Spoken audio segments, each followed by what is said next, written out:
Did Democrats catch a break in the Michigan and Montana Senate races? Today on Political Access, we're going to take an updated look at Michigan and Montana. So we'll start in Michigan, and you might have already heard that Elissa Slotkin, U.S. Representative, announced she is seeking the U.S. Senate seat from retiring fellow Democrat Debbie Stabenow. So you can read about it here in this article from The Hill. She is the one that I thought would get into this race. I think she's the most likely to win nomination, and even in the general election, I think she would be tough to beat. Now, she currently represents Michigan's 7th congressional district. She's in her 3rd term there. In the recent midterms, she won by a little over 5 points, and her district is shown here. It covers Lansing, that's the state capital, some of the suburbs around there, and then it does stretch into some of the more sparsely populated surrounding areas. In some sense, it might be the pinnacle swing type of district, the kind that Republicans struggled in the recent midterms. Now, if we switch over here to Dave's redistricting, we could take a look at the partisan lean of this district. The 7th district, this is the red district here. We'll zoom in just a bit, and we'll switch over to the partisan shading.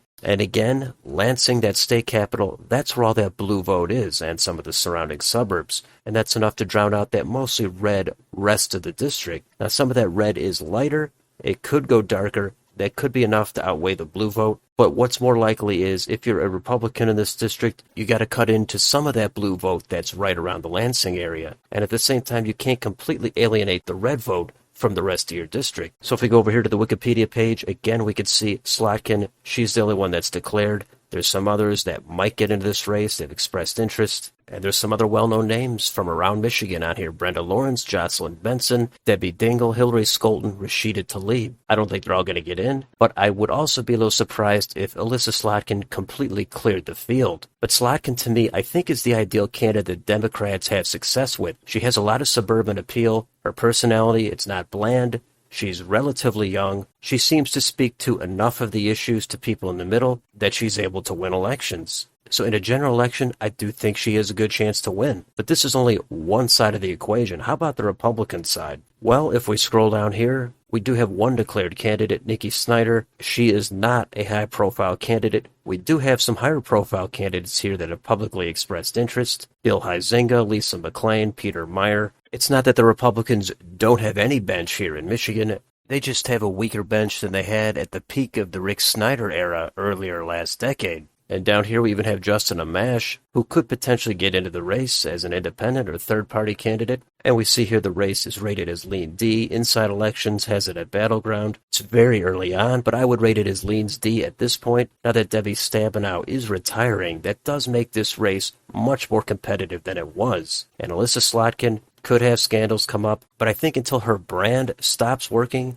that's who the Democrats are going to go with. Now, maybe the national environment does swing against that brand and in favor of the Republicans. Maybe right-leaning populism ends up rising up and a superstar candidate emerges for the Republicans. But I think the Democrats will be satisfied with Elissa Slotkin if she is the nominee, which she might not be. But as of now, she's the front runner and the only runner. Now let's switch over to Montana. And what's also not really much of a surprise, Jon Tester has confirmed he is running for re-election to a 4th term. So that does give Democrats their best chance to be able to hold that critical Montana seat. Now, it's always possible Tester does change his mind. He still has a year and a half before the election. But without Tester, this seat, I would say, is likely to flip red. Now, with Tester, it does become extremely competitive, and Tester is known to win competitive elections by low single-digit margins. Now, if Republicans are able to flip this seat, then I'd say they're going to control the Senate. West Virginia is going to fall before Montana, but you do have Montana and Ohio being really tough holds for the Democrats. Now, if we go over here to the Wikipedia page, Jon Tester, he's declared. Nobody else is going to challenge him. There's no question about that. If there is, it would be completely token opposition. Tester's going to be the guy to beat. But how about those Republicans? Do they have a real chance, or will they end up squandering it? Well, on this list, there's 3 candidates that have publicly expressed interest. Austin Knudsen, the Attorney General of Montana, Matt Rosendale, who lost to Tester in 2018, and Ryan Zinke, who's in the U.S. House. We also have Governor Greg Gianforte. He's listed as a potential candidate, but he's more likely, I think, to run for re-election as governor. However, he would probably be the strongest candidate out of these 4. Now, 2018 was a blue wave, and Tester did defeat Matt Rosendale by about 3.5 points. So you might think,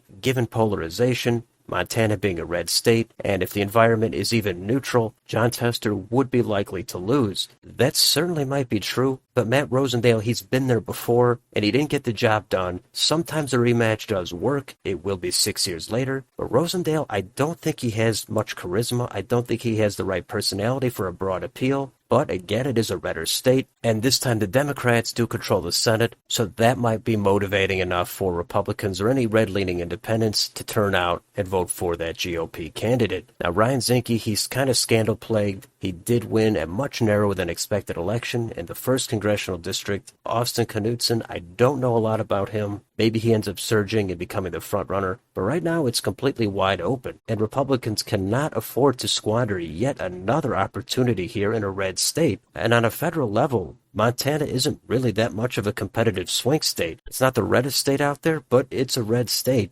Probably does have an independent, more libertarian-minded streak to it, and Tester is a decent fit for this state. Voters have known him and supported him for the last 2 decades, so Tester does have that going for him. But on the other hand, voters might be in the mood for a change, but it all depends who the nominee is going to be. Will one candidate clear the field, or is it going to be another brutal GOP primary? It's anybody's guess, and the general election is much too far away to really speculate on. But if you do like early polls, there is one here from about a month ago. It shows Jon Tester getting about 45% support against Gianforte, Rosendale, and Zinke. He does his worst against Gianforte, where they're both tied at 45. He does have a 5-point lead over the other 2 candidates, but there's 10 to 15% undecided. Plus, this thing is not for a long time. It's tough to say what's going to happen. But the Democrats did get what they wanted here in Montana. They also might have gotten what they wanted in Michigan. It's a bad Senate map for the Democrats in 2024. Republicans have opportunities, but they've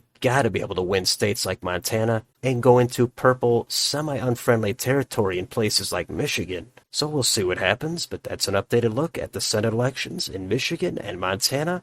Let me know in the comments, what do you think about either of these 2 races? Who should the Republicans put up if they want to have their best chance to win? Let me know down below. On your way out, don't forget to like, share, and subscribe. Thanks for watching. I'll see you next time.